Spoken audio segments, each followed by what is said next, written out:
नमस्कार। किसान क्यों आंदोलन कर रहे हैं, आज इसी बात को हम आपको बताने की प्रयास करते हैं। हम जानते हैं कि 20 और 22 सितंबर 2020 को भारत की संसद ने कृषि संबंधी 3 विधेयकों को पारित किया।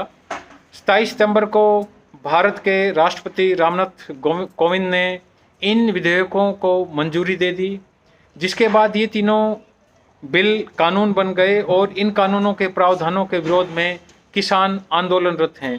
इन कानूनों के जरिए मौजूदा एपीएमसी, जिसको हम एग्रीकल्चर प्रोड्यूस मार्केटिंग कमेटी कहते हैं, उसके जो मंडियां हैं उनके साथ साथ निजी कंपनियों को भी किसान के साथ जो कॉन्ट्रैक्ट खेती है, खाद्यान्नों की खरीद है और भंडारण के अलावा बिक्री करने का अधिकार दिया गया है। इन कानूनों में विरोध प्रदर्शन करने वाले किसानों को इस बात की आशंका है कि सरकार किसानों से गेहूं और धान जैसी फसलों की खरीद को कम करते हुए बंद कर सकती है और उन्हें पूरी तरह से बाजार के भरोसे रहना होगा। किसानों को इस बात की भी आशंका है कि इससे निजी कंपनियों को फ़ायदा होगा और न्यूनतम समर्थन मूल्य के खत्म होने से किसानों की मुश्किलें और भी बढ़ जाएंगी।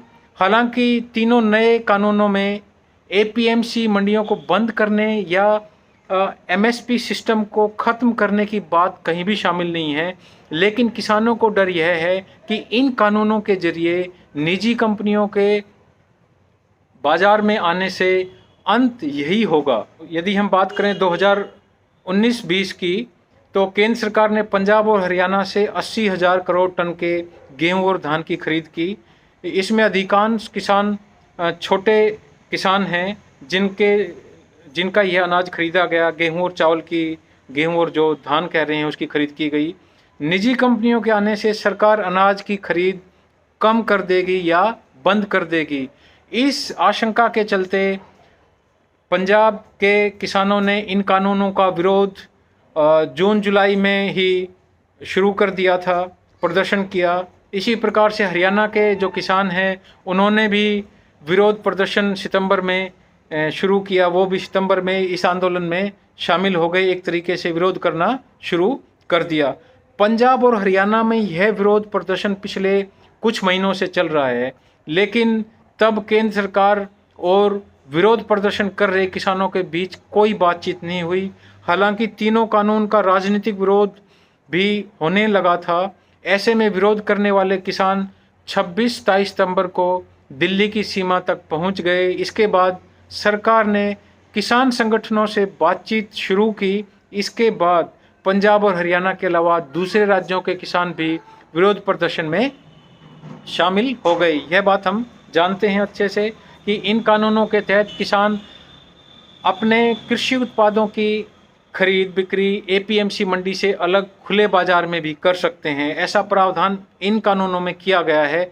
किसान इसी मुद्दे पर सबसे ज़्यादा विरोध कर रहे हैं। किसानों का कहना है कि अगर वे एपीएमसी मंडी से बाहर बाजार दर पर अपनी फसल बेचते हैं तो हो सकता है कि उन्हें थोड़े समय तक इसका फ़ायदा हो, लेकिन बाद में एपीएमसी जो मंडियां हैं वो जब बंद हो जाएंगी, वहाँ खरीदना बंद हो जाएगा, तो एमएसपी की तरह निश्चित दर पर भुगतान की कोई गारंटी नहीं होगी।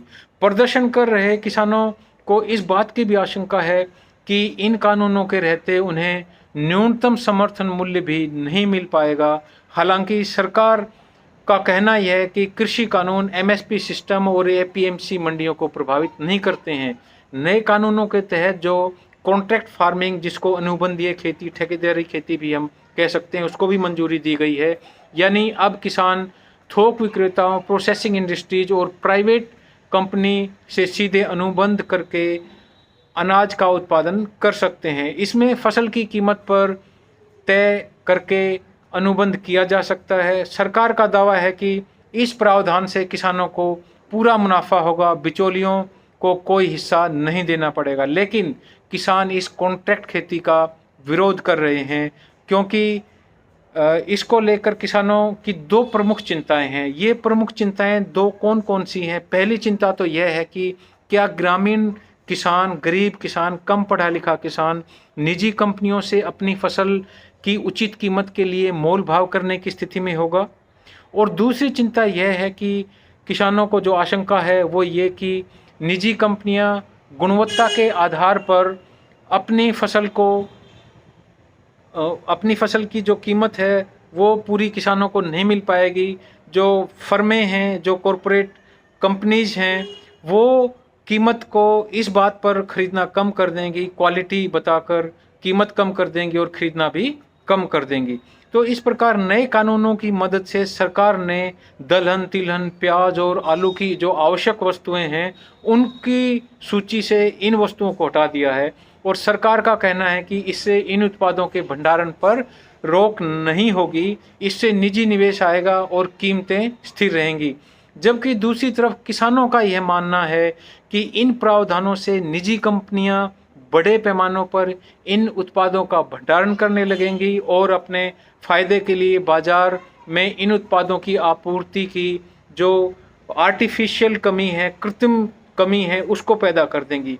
किसानों का यह भी कहना है कि जब उन्हें ऐसी कंपनियों की इच्छा के मुताबिक उत्पादन करना होगा तो उन्हें कीमतें भी कम मिलेगी। बस इन्हीं सब मुद्दों को लेकर किसान कृषि कानूनों के खिलाफ आंदोलन कर रहे हैं।